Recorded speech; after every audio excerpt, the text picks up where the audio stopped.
Paytaxtın Səbail rayonunda Sahil bağında 20 il müstəqillik yollarında adlı satış sərgi keçirilib.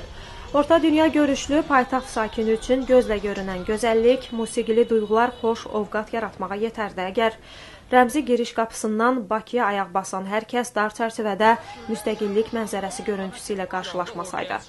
Əslində uzaqlardan belə ən zəif, gözlə asanca görünən iri həcmli portretlərin yanında kitab sərgisi milli yaradıcılıq nümunələri, sənətkarların əl işləri bir qədər solğun duyğular yaradır.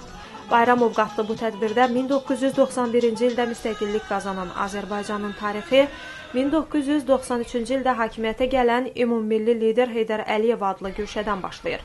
Azərbaycan Respublikasının Prezidenti Heydər Əliyev fondu bölmələri ilə davam edir.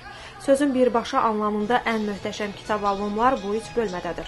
Tarixin yaddaşı, ensiklopediyalar, din, fəlsəfə və s. başlıqlı bölmələrə toplanan yaraşıqlı kitabların heç birində ölkənin ilk prezidentləri Ayaz Mütəllibov və Əbülfəz Elçibəy müstəqilliyin ilk illəri 1991-93-cü dönəm barədə yazı nədir, bircə kəlmə, isti söz belə yoxdur. Bunca əhəmiyyətli bir fakt satış sərginin təşkilatçılarının diqqətindən yayına bilməzdi.